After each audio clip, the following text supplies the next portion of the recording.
Hi there. Grab a cuppa, take a seat, come and meet your health coach. Brought to you by vitalhealthcoaches.com.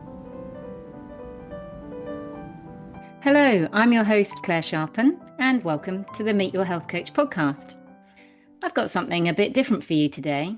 If you're someone who works in the creative industries and feel like you've lost your spark, keep listening.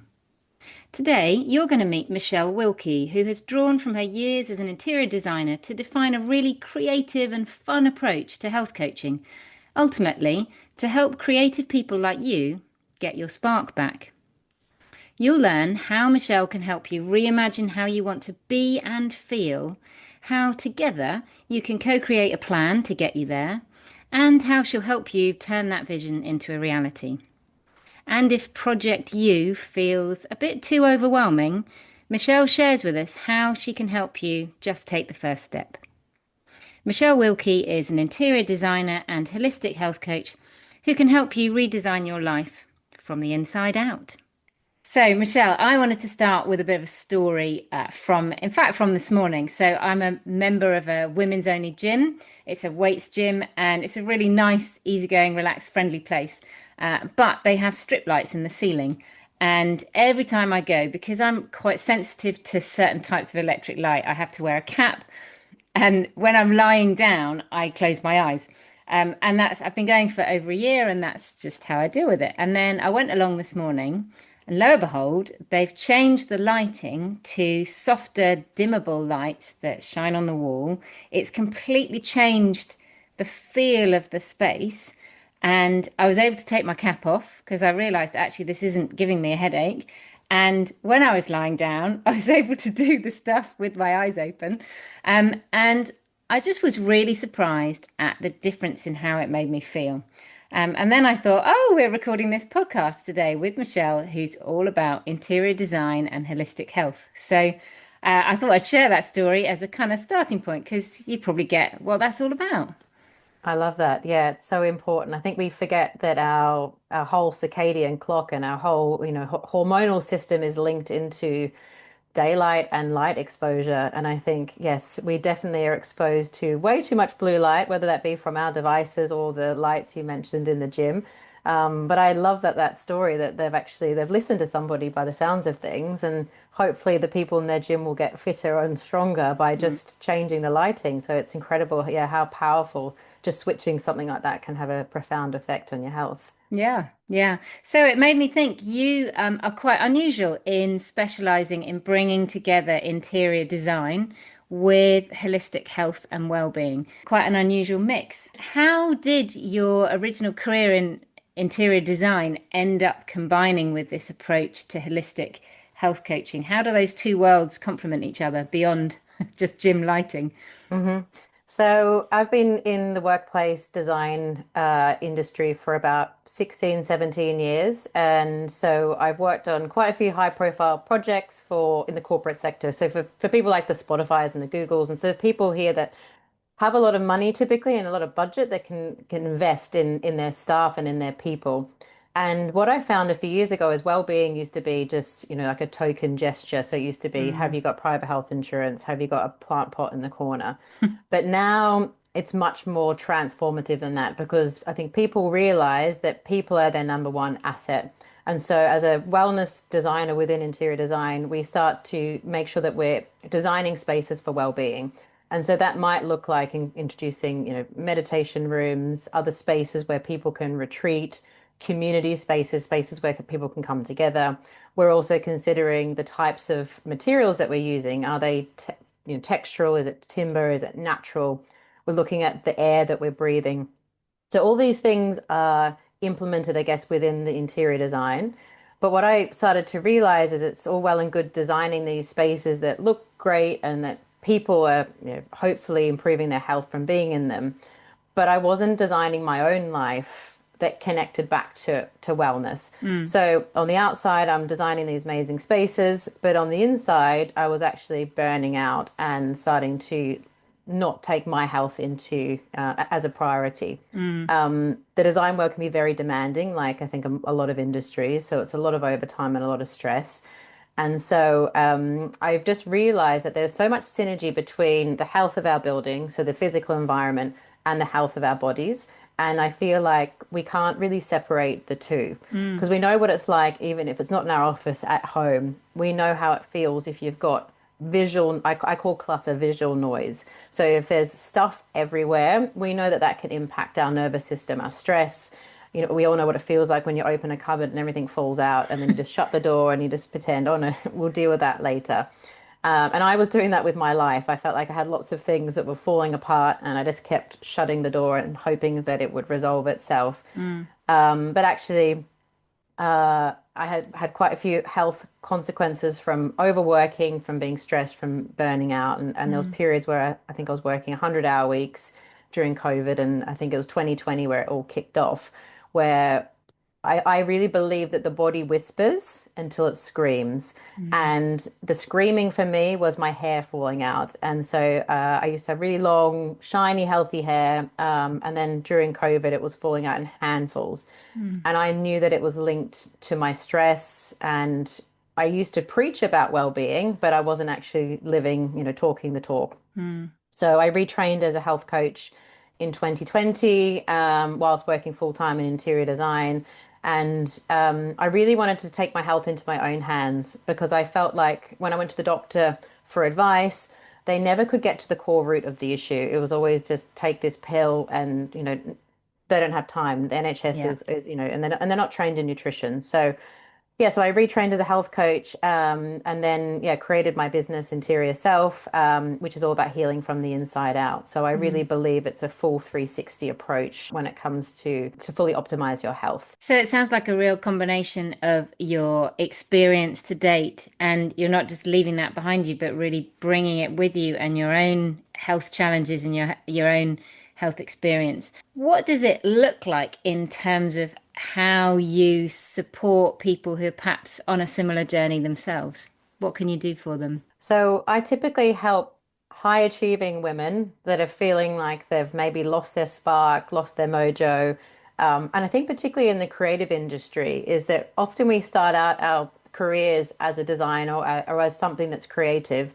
And then what happens is through the years we get promoted to become a manager or a director.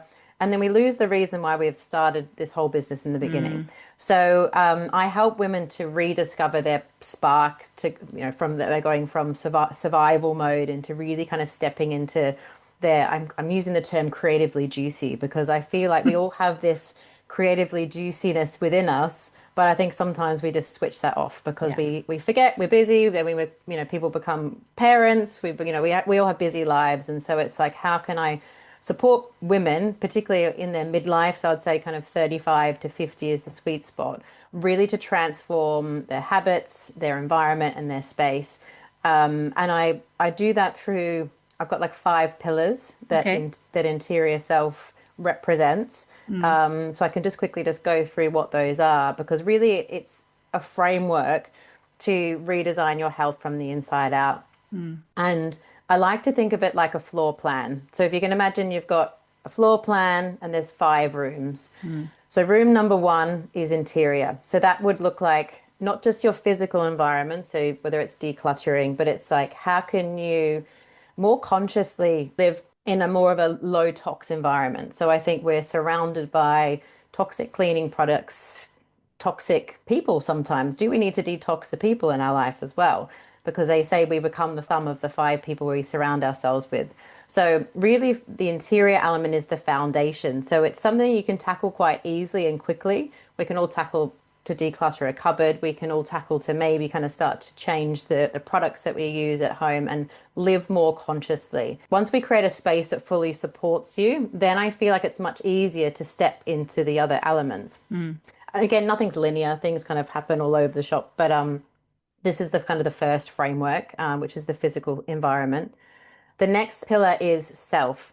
So this is really tying back to your identity. So this is where the real you gets to be seen. So it's connecting back to your values, your voice, and really starting to understand like what is your why? Mm. Because I think this, and why am I here? What is my vision for the future? And what do I need to change to really connect to that? Mm. The next pillar is sanctuary, and this is really connecting to your nervous system. So I think the word nervous system is used a lot at the moment in the health world. And I think for good reason. I think that we are often in fight or flight. We're often stressed. And I think particularly in the corporate industry, we wear the busy with a badge of honor. If Yeah. if you're not got a back-to-back, day full of meetings, and are we successful? So sanctuary is really kind of how do you kind of bring it back to yourself? How do you slow down? Don't feel guilty about, resting in the right format. So it could be creating a physical sanctuary. So somewhere maybe you go and meditate or chill, or there's a space in your home where you can create that physical space, which is maybe like a no-go zone for others to go into that space.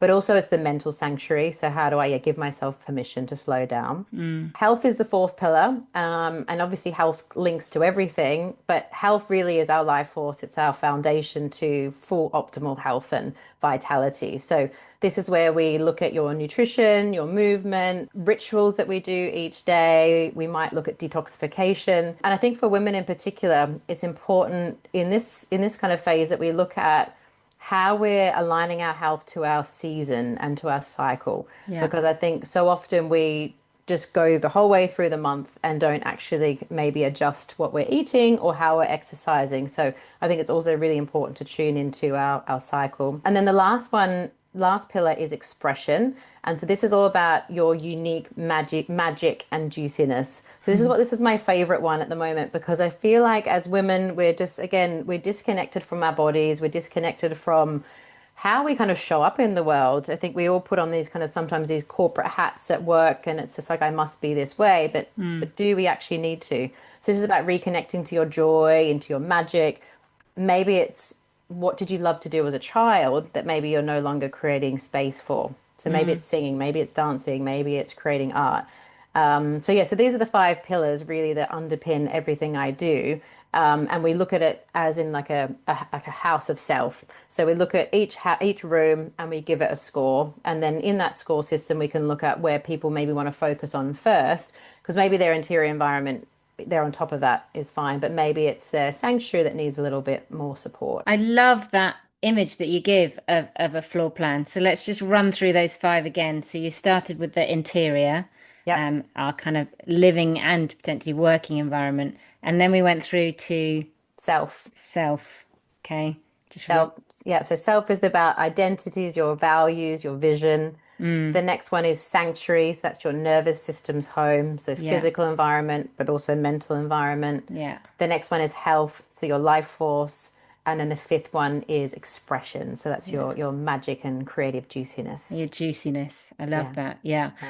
And it's such a, I mean, we use the word holistic a lot, but I think that's probably the best description I've heard of holistic, whereby all of these things are part of all of our lives and affect our day to day and our health and how we feel and how we show up in the world and how we operate in such massive ways. And you're so right that we can lose that spark, we can lose that juiciness, we can lose the passion for things perhaps when, like you say, we were children or younger, as we get, I think, a bit serious, Yep. a bit organized, a bit serious, a bit too grown up in some ways, and yeah, lose the things that bring joy and that sustain us and that bring us health. If someone comes to you who resonates with the sort of stuff that we've talked about and is feeling perhaps a bit stuck, perhaps a creative person who's in midlife experiencing these challenges, what kind of transformation might they see? Have you got any stories of the change that anyone who's worked with you has seen?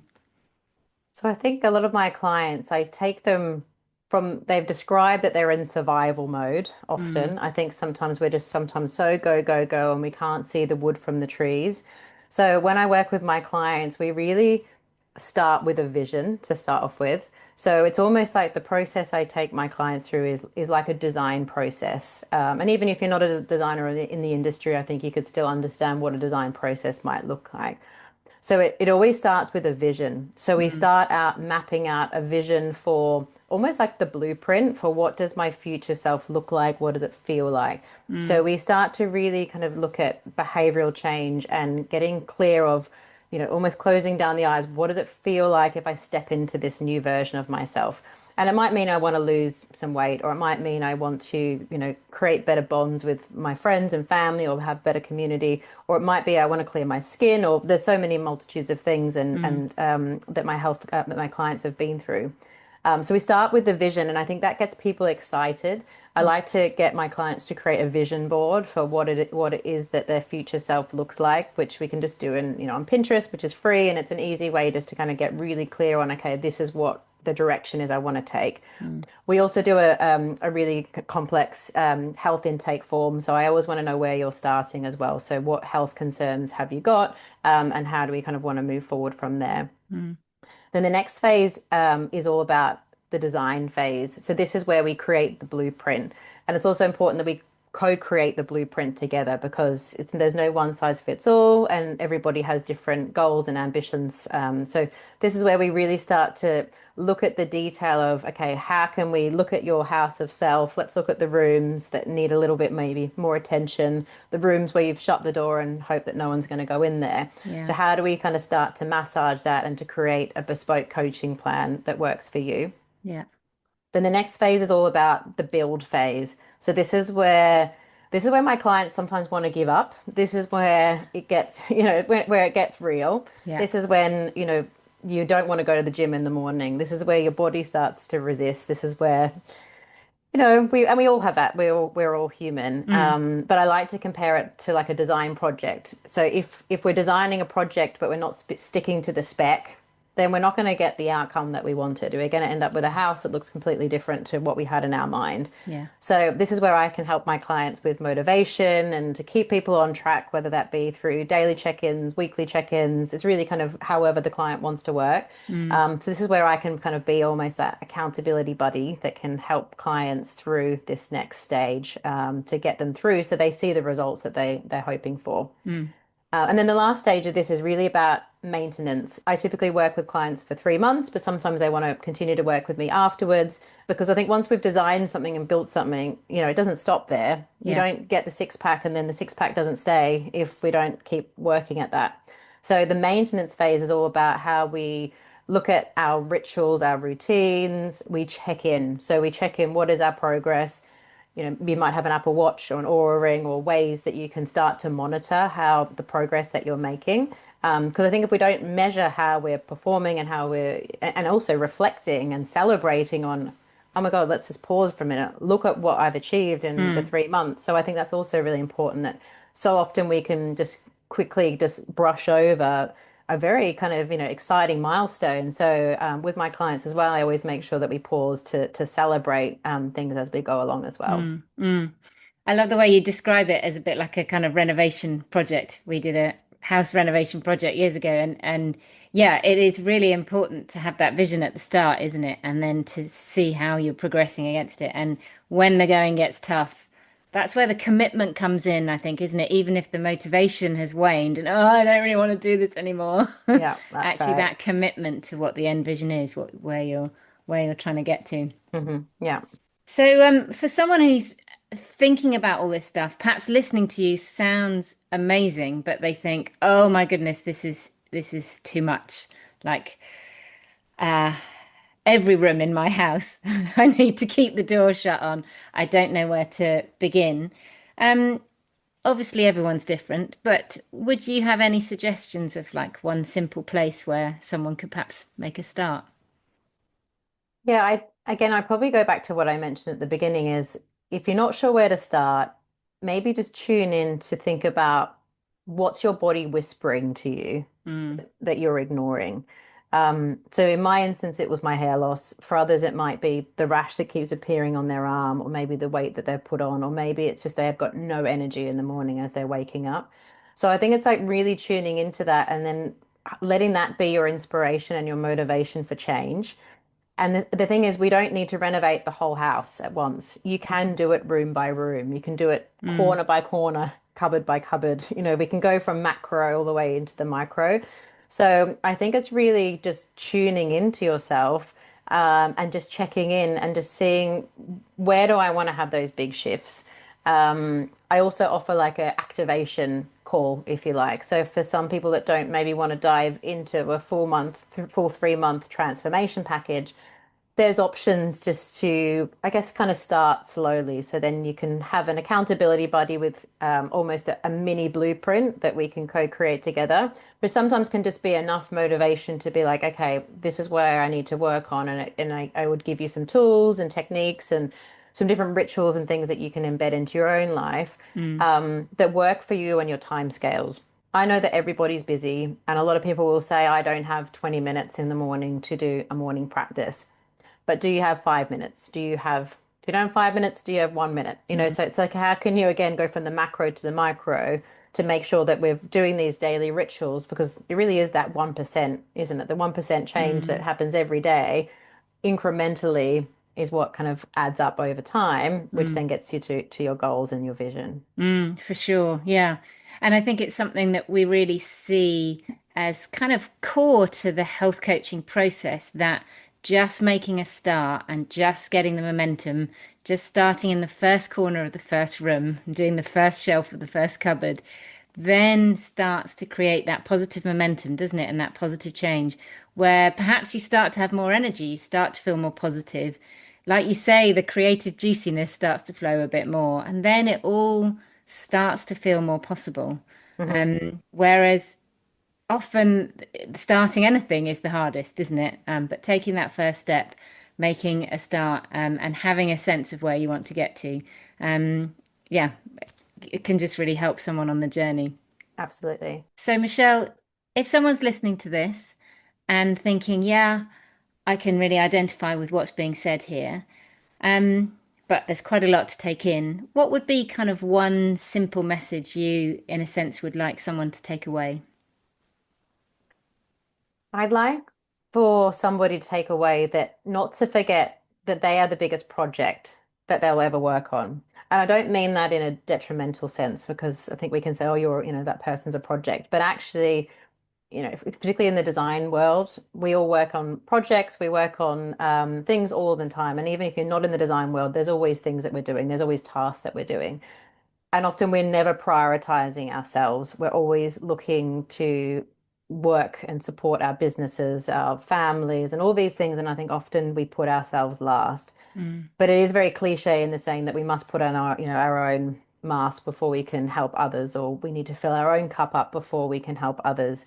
And I think just really tuning in with yourself and realizing that you are the most important project you can ever work on, and that that's not selfish. It's so fundamental to your health, your vitality. And I also like to feel like it's the ripple effect. Like we all know what it's like when you meet somebody or you're in the presence of somebody that just radiates creative juiciness or radiates love or mm, radiates passion, enthusiasm, motivation, or even to someone that smiles at you, because you can really just feel that from within. mm, And that one smile, that one interaction can transform, everybody's around you can really start to feel the uplifting feeling of that. So I just think we need to really just shift the mindset from that self-care is selfish, because it's not. I think it's really important that we really kind of prioritize ourselves, even if it's like little elements each day, because then it really has that ripple effect to help so many other people around you. And I think that's how we can create a better world, essentially, because the ripple effect can make change, even if we're just doing it in small amounts each day. for sure. Yeah, I really agree. So, where can someone find out more about what you offer and get in contact with you? So all my latest offers are on Vital Health Coaches, so you can check that out through there. And also, always happy to take any questions through there, so you can contact me on that space. Brilliant. Okay. And then you mentioned before you have a kind of initial starter program and then another follow-up program. So do you want to just tell us a bit more about how those both work?